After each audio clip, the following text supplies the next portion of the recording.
everybody. This is Jim Hagan. I am here, Truth Seeking Souls podcast, and I have an amazing, exciting podcast today. And I'd like to introduce you live from the great, beautiful, majestic continent of Africa, specifically Angola, right? This Angola, is that's correct. Dr. Enolia Harris Pedro. So, what do we say, Dr. Enolia? Yeah, that's fine. That's fine. Okay, I want to respect all that. So, it's about 8 o'clock over there in the morning. It's midnight here in Los Angeles. And so, Dr. Nolia, tell me about your practice and tell me what you do and what you do for humanity. Wow, that's a huge Big question. question. My practice is empowerment. And to understand what that means to me, where I'm not just going out going, okay, everybody, I'm going to empower everyone. No, when I talk about empowerment, I'm really talking about a learning life learning lessons that have come to fruition to the foreground of my life. Mhm. And when I say that, it's that you know, I am an Indigenous grandmother also. I started and born and raised in New York City, grew up in Bayside, Queens, just like the typical kids coming up. Mhm. And it wasn't until about my mid 40s that I had this really, really yearning in my heart. I needed to know my ancestry. I needed to know my ancestry. And I'm looking all around and I'm like, where are the African people that I know? How can I engage at a level by which I truly understand? And I want to say this, Like, okay? So, I'm also from Queens. Queens. okay. Okay, I'm from Rio. And you said when you were 45, are you kidding me? I thought you were Yeah. 35. Are you kidding me? Thank you. No, you're absolutely I will be stunning. celebrating my 62nd birthday at What? the end of this month. No Yes. way. Oh my Yes. God. You look absolutely stunning. I mean, this is wow. So everybody, Thank look at this. This is what 60 was it 67 you said or 62nd? 62nd. Second, this is what 62 looks like. Anyways, I didn't mean to interrupt you, but I had to throw that in because that is, so you are a motivational coach. You are a personal life coach, right? Well, So I'm going to get to that yeah, let's because go. it's Okay, I'll like let you talk now. not those qualities. Okay. So I met my first indigenous grandmother, Hmm. and she was Ojibwe. And through beautiful circumstances that unravel, it's actually in my book. Um, I met her, and when I was taught by her, I was taught a whole nother way of life, another way of life of how indigenous Native Canadians lived, indigenous Native Americans live, because through her set off meeting a string of grandmothers and grandfathers. Now, you have to understand that grandmother and grandfather mean affectionately medicine men and medicine women. And medicine men and medicine women are selected by their community for the work that they do.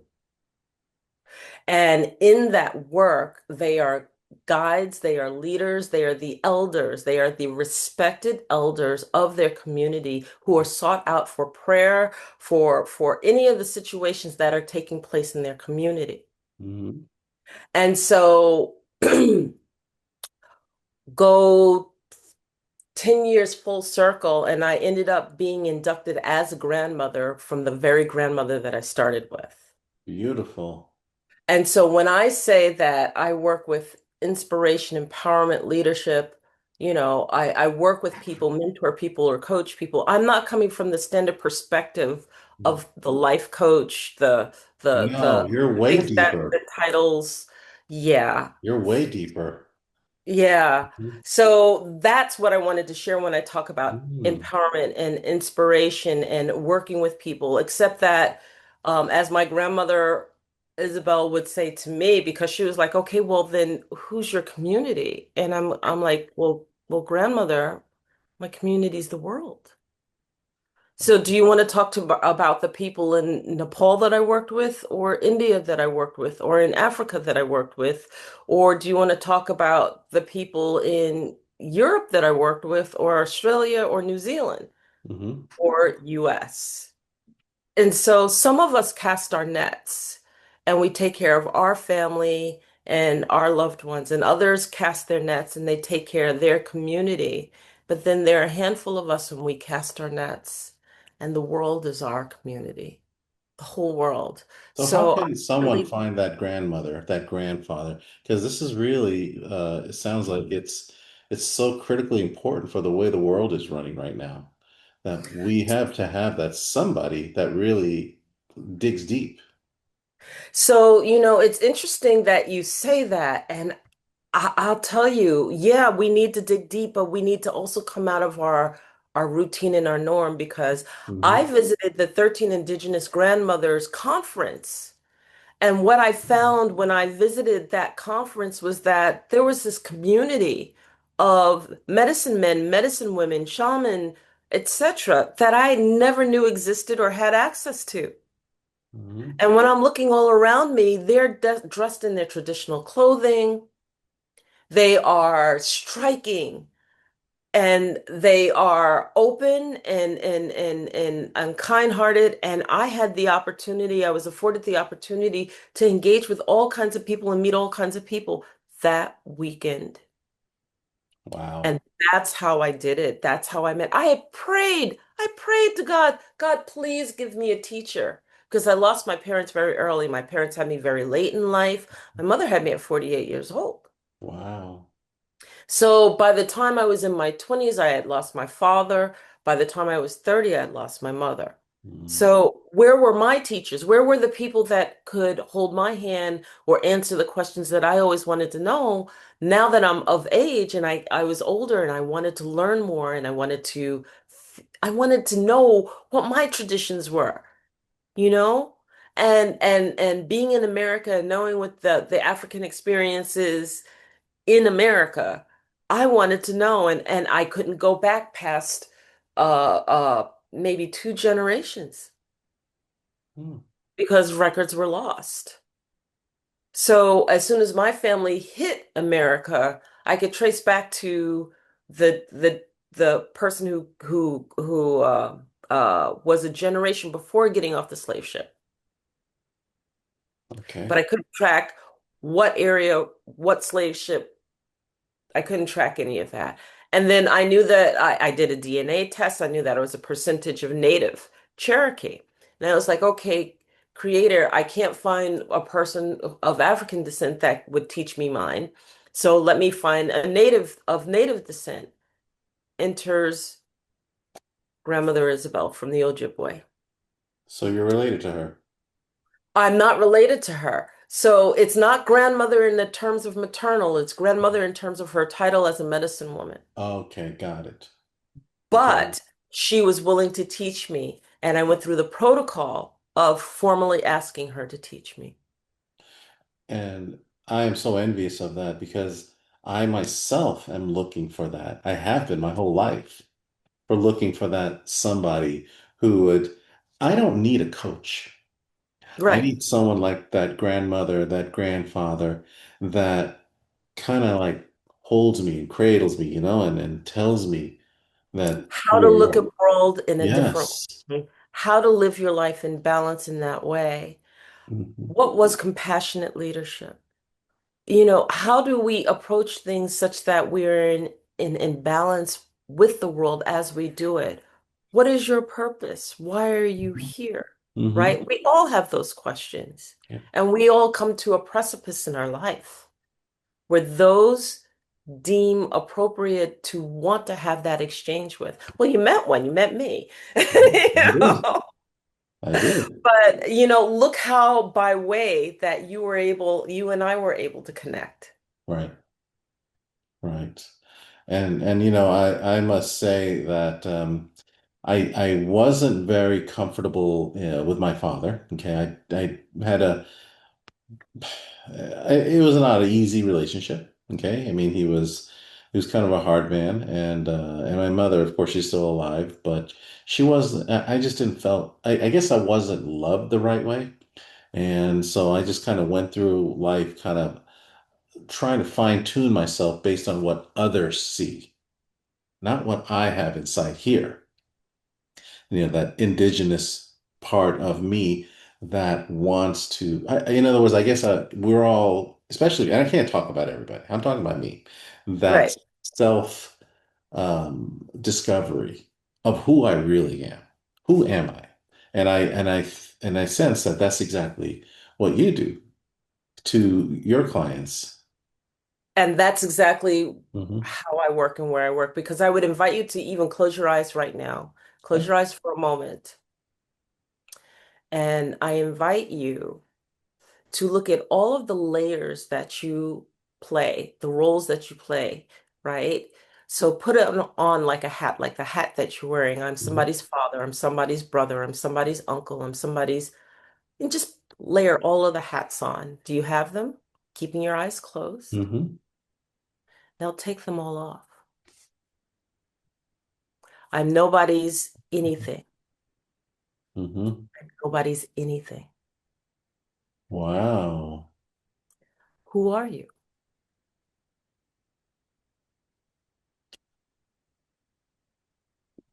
That's a statement more than a question. But that statement can be answered. I am love. I am I am energy. I am light.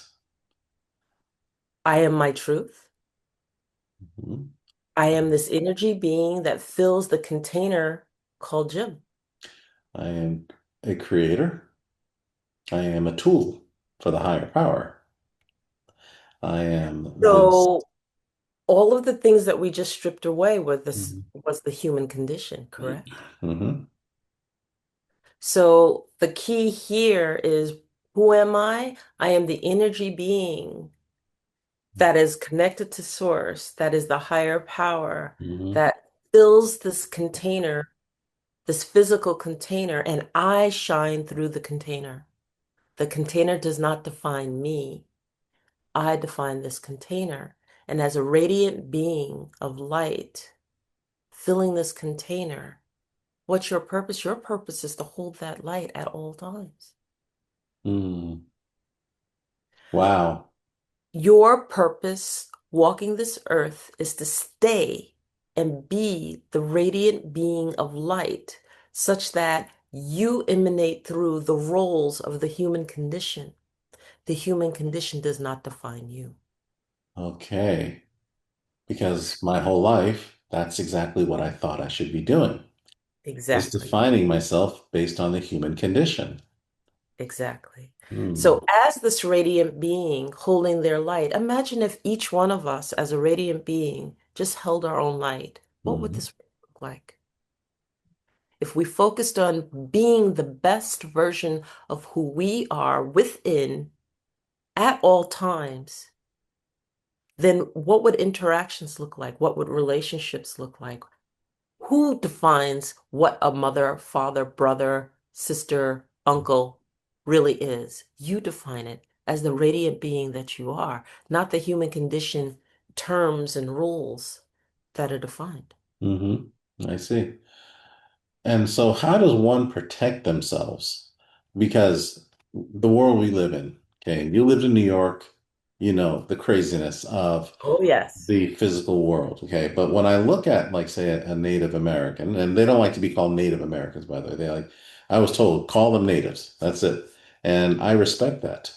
But the beauty of that is to, like I'm from India, okay? And I always like I did a past life regression and I saw myself back in the early 1900s in a village. It was a very muddy village. And I still have that vision in my mind. And I was surrounded by such beautiful people.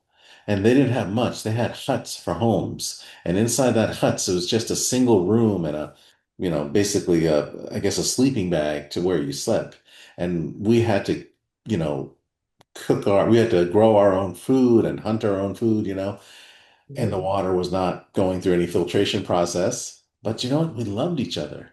And I yearn for that belonging, that community, because we protected each other. Do you think that's what's missing in today's society? Oh, absolutely. Okay. Absolutely. And what's happened is that part of my journey from the moment that I started really learning that there was another way to live, that was it. Living in the balance with the earth. The earth provides us food. We didn't have to take more than what we needed. We didn't have to have these materialisms that had the drive to say, I need more, and I need to show off in front of my friends what I have, and blah blah blah blah blah. That's learned. That's learned, right? But in true balance, that I could wake up this morning and the first thing I did was go outside. Matter of fact, we have an outdoor kitchen because the Oh. first thing we do is we go outside, we greet the day, we sit in silence, maybe have that tea or that coffee or that drink. And that waking meditation of just so glad to be alive and thank you, God, for allowing me to see another day. And I Mhm. am love, I am light, I am my truth. I am that I am. I am. And I'm able to be here. What is it that you would have me do today? Mhm. So you What does it surrender look like? yourself. You surrender And you yourself. surrender yourself. And then what you Mhm. do is you notice that the trees are at their best and that gentle breeze just comes through, right? Mhm. Is it by chance that gentle breeze came through, or is that just for you? We're not tuned in. Mhm. You look at that plant that is happily giving its leaves for you to have that morning mint tea or whatever the case may be. You know, you're grateful for the people around you because they are what fills the day. You're grateful to be able to either take that walk because your body is able to move and illnesses haven't set in, Mhm. or you're able to get in that car and you're able to navigate through. But the acknowledgement of everything we do consciously, it's akin to taking your shoes off and walking. Mhm. Because when you take your shoes off, every step that you take, every step, you're looking what's under your feet. You want to make sure that your foot doesn't get hurt. You want to make sure, well, Yeah. when your shoes are on, what do? You just walk. Yeah. You just walk. You don't have a care in the world with what you're treading on top of. You don't That's have a right. care in the world if it's soft, if it's hard, if it's grainy, if it's this, that, and the other, because Yeah. you don't have to acknowledge it. No. Just walk. There's a barrier there. There's a barrier there. So when Mhm. we take our shoes off, we notice everything. Well, how do you navigate through life? What do you notice? What do you notice about yourself? What do you notice about that in which the way you interact or perceived? What do you notice in terms of how you process information? What do you notice about your tolerances or your limitations? You notice. What aspect of you is leading you through life? Is it your happiest person? Mhm. Is it that part of you that has the most loved, or is that part of you that has the most love buried such that the part of you that's leading is the frustrated anxiety or aspect of your personality that may Mhm. not be serving you the best in your life? That's right. Hmm. Notice all these things help us to live in balance. We would never be happy in that hut because we've been taught, well, I got to have a couch and I got to have a beautiful, granite floor and the Hmm. lighting fixtures have to be just so. But people could perceive me as poor. But people could perceive me as this, that, and the other. I have to meet these expectations of whether it's my parents, of the people that I work with, Hmm. people that I engage every day. And let me tell you, it's a very profound thing because one of the things that I did as I traversed the world is I lived the way that others live. So I've been on the floor, where the rats are crawling overhead Hmm. and people are just as happy snoring loudly because they have a place to rest, they have a roof over their head. Right. It may not be what I would, seek out, but then it made me step back and go, what is it of value that I'm really choosing Hmm. to value in my life? I Hmm. have breath, I have sight, I have mobility, I have capability. Hmm. What's important to me? What am I grateful for? And to see that gratefulness each day as a part of me, as a part of my everyday practice. Hmm. That's what I learned. That's what I learned from the indigenous. Everything has meaning. Every movement has meaning. Everything that unveils around me has meaning. Okay, Creator, this is happening to me, to me. What is it that I need to navigate past? What is the lesson that you're emphasizing to me right now? How can I shift my perspective? Why is it's not happening to me, it's happening around me so that I can now notice what? And Hmm. now that I noticed it, I won't let that happen again. I won't treat Hmm. that person the same way again. I will look to see how I need to engage that person a different way in a different perspective from now on. Notice. Hmm. And So, go ahead. I'm sorry. Go okay. ahead. No, No, go no, no, ahead. go ahead. So, No. so I'm just saying that that's, Hmm. so it's not just like, oh, I live in balance with life. I compost and I Hmm. don't step on this and, I grow that and blah, blah. No, there's so much more to it. There's Yes. so much more. And who would you say are your typical clients? What do they, what brings them to you?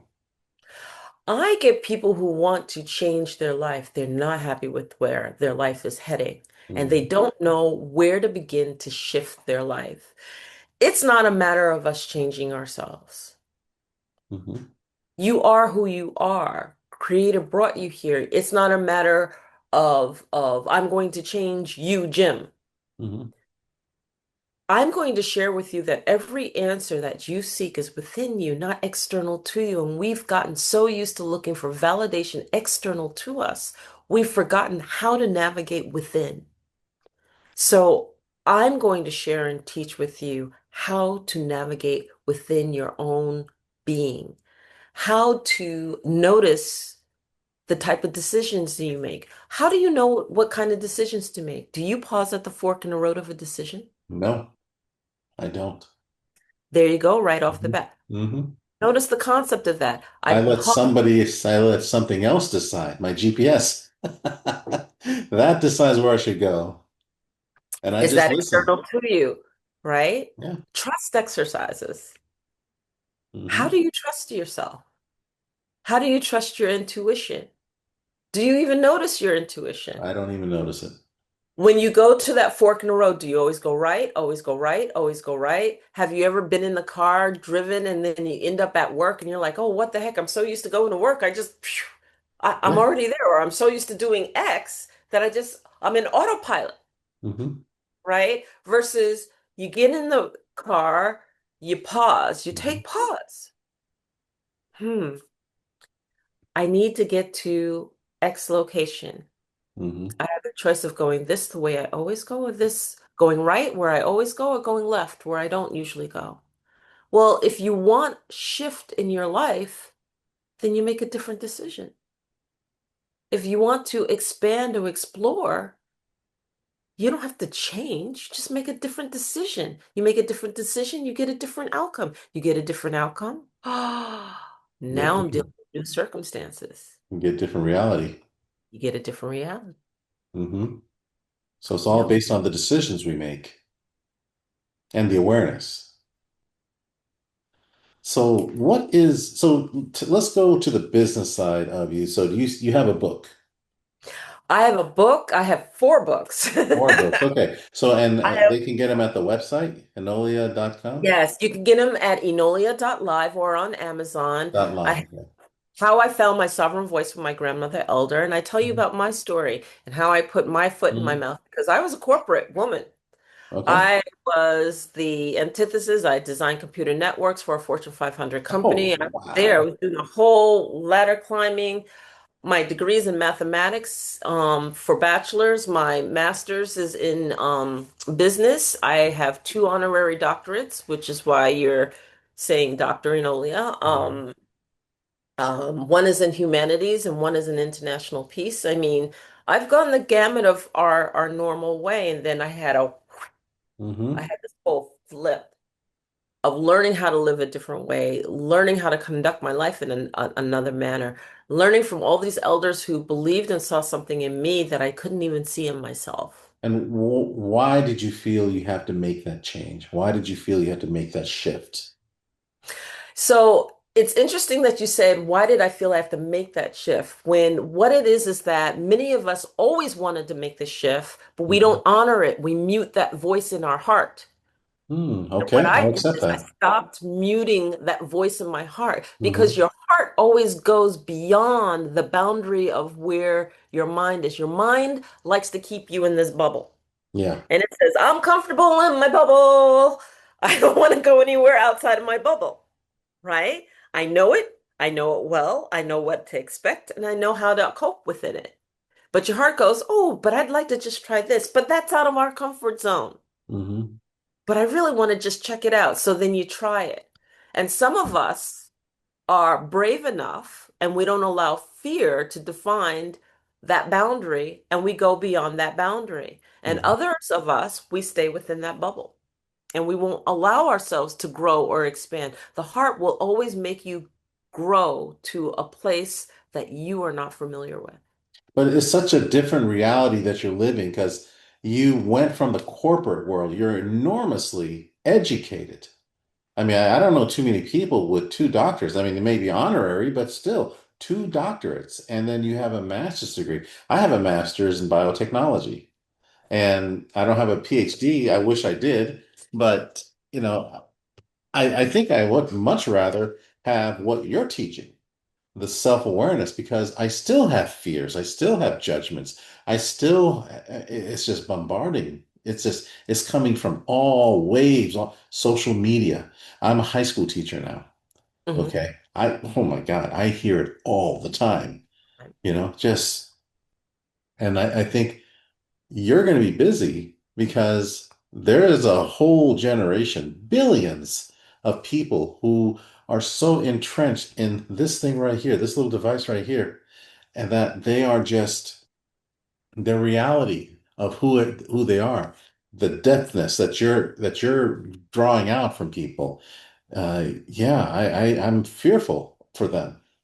And so And so how can I help besides bringing them to you? you can learn the what I've learned and then propagate it out to them. That's Okay. what you do because we have to pay it forward. We have to Hmm. pay it forward. I can't be everywhere, Yeah. but I am the antithesis of the culmination of the teachers that taught me. Hmm. And then what do? I teach others. Right. That's what I do. So when you say that, I'm getting bombarded, blah, blah, blah, blah, blah, you just define who's leading your life, your fearful aspect of your personality. I got to survive it. I got to get through it. I'm afraid. I'm a blah, blah, blah, blah.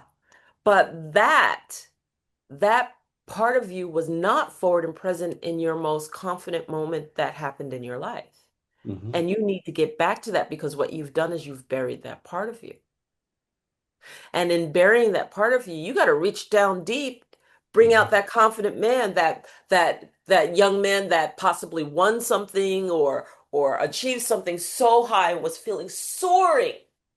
Not a problem in the world. This is me. I got this. Hmm. I have this, right? You got to bring him out to lead Hmm. your life because you didn't have that moment not to know what that feeling is. You didn't have that moment not to experience what confidence, true confidence is at your peak.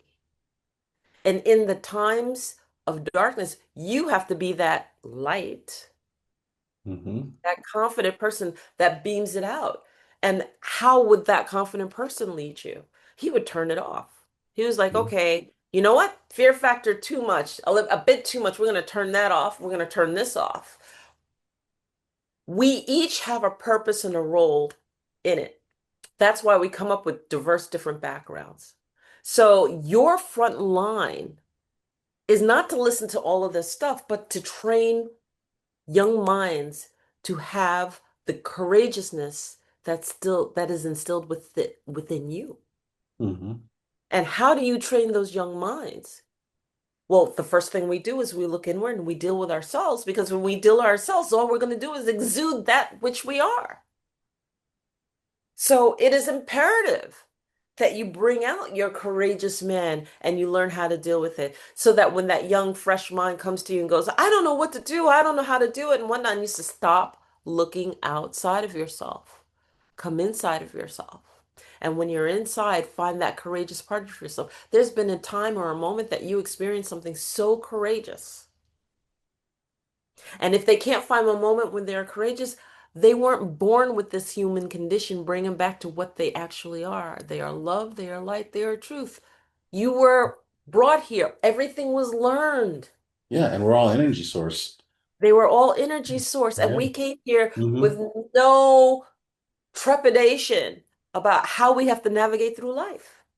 That's right. We didn't, but or did we? I I think that that's why they erased our memories. And some of us remember, but Uh-huh. remember this. Each moment is the here and now. Hmm. Our past we learn from, but it is the here and now that governs us forward.